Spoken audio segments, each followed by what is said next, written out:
Stewards after Eden.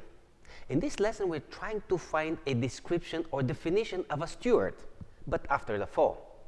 And this definition should apply to all our responsibilities when it comes to taking care of the material world around us, but as well as the spiritual truth and the knowledge that has been entrusted to us.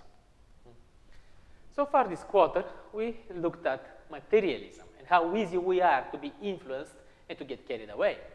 Last week, the study was about how we should not just follow the mainstream ways, but be more conscious in our decisions. And now, we are looking at our purpose and mission.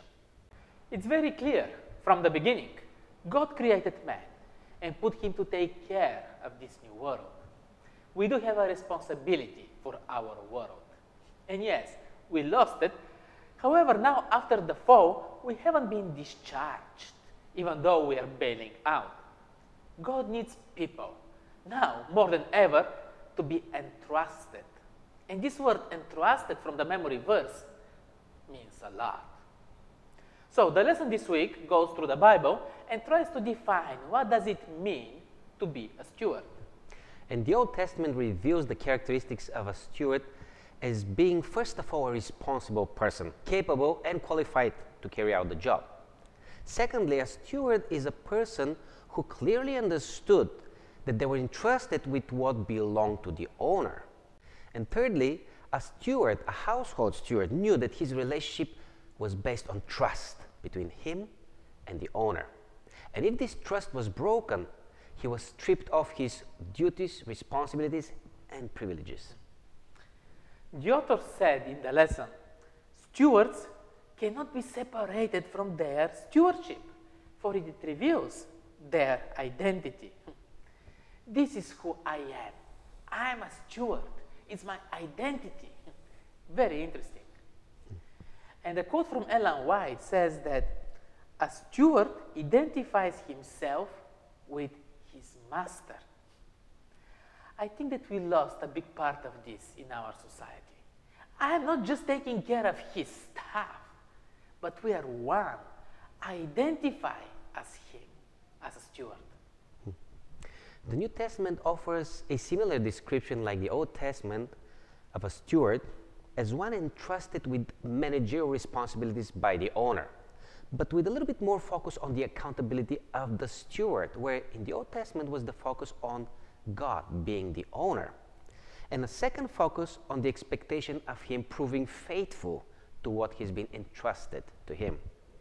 Jesus had few occasions where he talked about stewardship through parables, and he laid it down, his concern of how accountable a steward should be to the owner. Jesus spoke of the dark side of the reality when the servant in his parable became an abuser of people and possessions of the owner. And sometimes we tend to overlook this moment by thinking that the purpose justifies the means. And as long as we have achieved the goal, nothing else matters. Unfortunately, we're going to be left with Jesus' disapproval in this case. Today, unfortunately, accountability is sometimes treated as a dirty word. A moment ago, I mentioned how good it is for the steward to identify with the master. But the danger is when we forget that we are not the owner. The New Testament kind of has to remind us that God is the owner. The lesson also expands a little bit more on what the description and the definition of steward is, and brings out from the Bible that we're also stewards of the mysteries of God. We're stewards of the spiritual truth.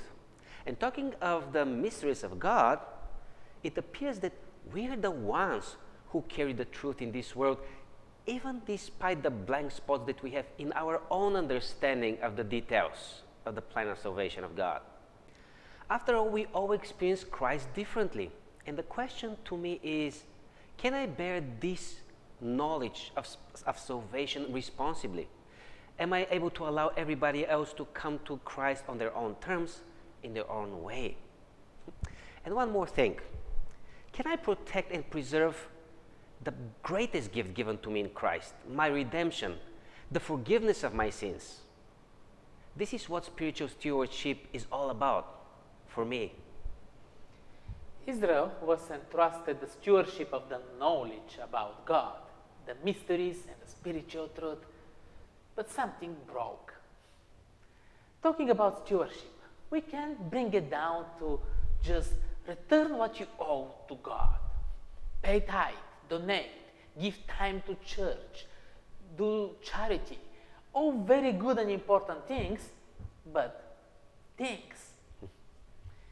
Do we have the spirit and the identity of a steward? Do we identify as such? It's a special relationship.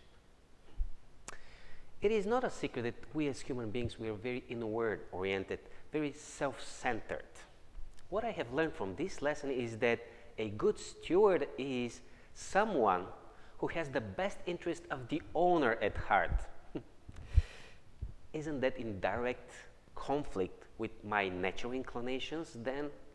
Unfortunately, the answer is yes. How do we manage this conflict? It all comes down to our willingness to accept personal responsibility.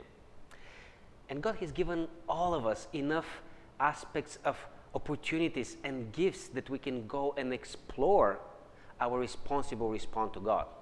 So let's go and explore those opportunities.